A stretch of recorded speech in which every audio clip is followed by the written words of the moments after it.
All right, so this is the day one movement education. You have assessed your body in three-plane function by this point. And now what I'm going to do is I'm going to instruct you in a half a dozen movements or so that are really good for you to learn and understand how to perform correctly and then do them as a workout.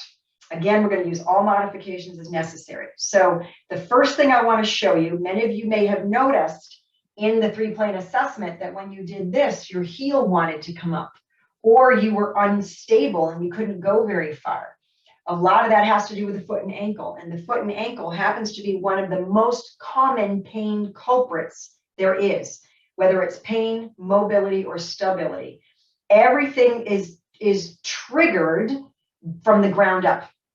And I'll be going into some detail on day 3, but know that when you just go to walk, your heel bone has to do a certain motion at a certain time so that your subtalar joint does a certain motion at a certain time so that the bones above your shin and your thigh bone rotate properly at a certain time, which triggers all other muscles to load or turn on or switch on, which causes movement to happen correctly with proper control.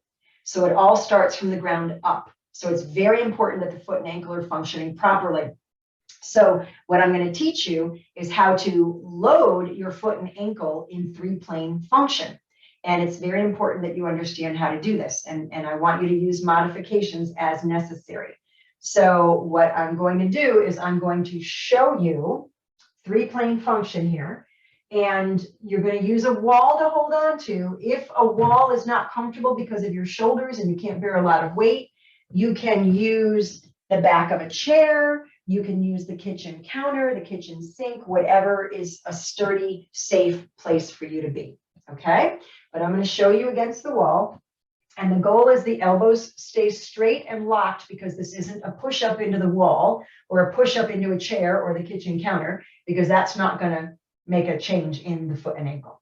So what we're going to do is I will just show you on one, and then the third recording of day 1 will be doing this as a workout in repetitions. So what I'm going to do is I'm going to start off with my right foot back, and I want to make sure those toes are pointed forward and the foot is not turned out. Okay, so foot is pointed forward, nice and straight, and my front knee is bent. And what I'm going to do is keep that knee nice and straight and that heel on the floor.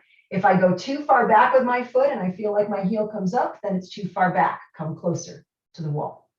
And my goal here is to load that foot and ankle and calf in a way that allows it to be mobilized. And so I'm going to bring my hips forward and back.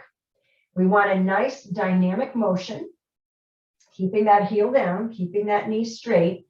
This is the sagittal plane loading of the foot, ankle, calf complex. And this is a very good thing to do. Many people have issues because they're lacking what's called dorsiflexion, which is the toes coming up.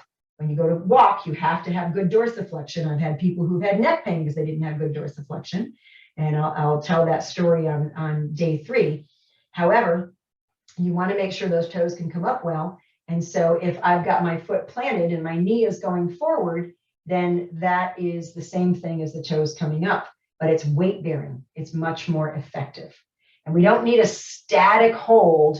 We want a dynamic moving in and out, because when we walk, we don't take a step and then wait 30 seconds and then take another step and then wait 30 seconds. We need the body to be able to load and unload in a dynamic fashion. Okay, so this is sagittal plane. You're going forward with your hips, keeping those elbows nice and straight.